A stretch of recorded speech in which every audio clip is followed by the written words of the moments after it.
This was a car at the cutting edge of technology, of performance, of design, and of ambition. Not really. This is a car that has never made any sense. Today we make a case for an unloved car, one that doesn't even have its own English Wikipedia page.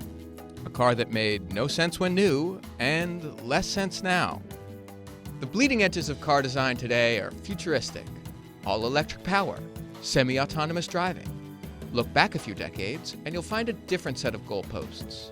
This is the wonderful, incomprehensible Chrysler Laser, set with the lofty task of being a somewhat practical, sporty coupe.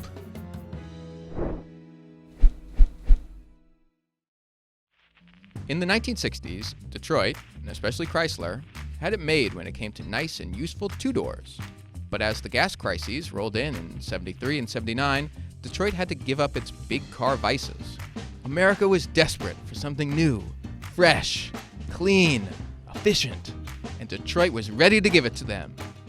Eventually, after it took a smoke break, and watched this rerun, Gilligan's Island.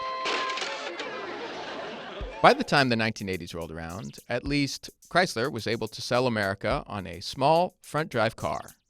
Really, like a car. One. It was called the K car and was as close to foreign imports as Chrysler Co. could make. But the company had spent so much time not selling efficient vehicles that it really only had cash for one basic new design. So everything started becoming a variation on this platform. The first of these cars came out in 1981 as a dowdy sedan, but by 1984, Chrysler was ready to bring out a sports car. Well, not a sports car, a sporty car, a sporty coupe. Maybe not a coupe, a hatchback? Coupes can have hatchbacks. Whatever. If I'm going to be honest, it was two cars, twins, the Dodge Daytona and the Chrysler Laser. We get today that Dodge is the sporty one and Chrysler is the more reserved, luxurious one. The Charger versus the 300, that kind of thing. That's clear today. But in the 80s, things were more desperate. Chrysler had to do anything it could. Detroit was losing the war against Nissan, Toyota, Honda. Those cars were so much more advanced as the bubble era started driving up features and tech across Japanese makes. The Laser would be lean and sporty, front-wheel drive, high-tech, turbo engine, high-tech. Was it as muscly as a Camaro? No. Was it as sleek as a ZX? Also no. But it had spoilers, vents, digital gauges, and electronic alerts that talked to you. Your engine oil pressure is critical.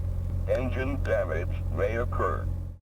But no matter how much Chrysler tried to make the bones of an economy car into a sports car, the basic roots never disappeared, and the sports car ended up more of a sporty car. It was only a few years before it was replaced with a cool kind of cop-out captive import, the Chrysler Conquest, a rebadged Mitsubishi Starion, which at least came with proper rear-wheel drive. The Laser only lasted from 84 to 86. Its styling is some of the most 80s of all 80s styling. And with a badge that had no history or reason, the car was forgotten. One parked across the street from my middle school growing up in California. Bronze. Oh, I just checked on Street View. And under a car cover, it is still there, waiting for a moment to never come, when someone will see it. But if they did, they'd see it for what it is. 140-odd horsepower, pushing 2,600 pounds. A look like nothing else. Maybe, just maybe, this thing be something it couldn't be for so long. Something that makes sense. Pew! Pew, pew, pew, pew!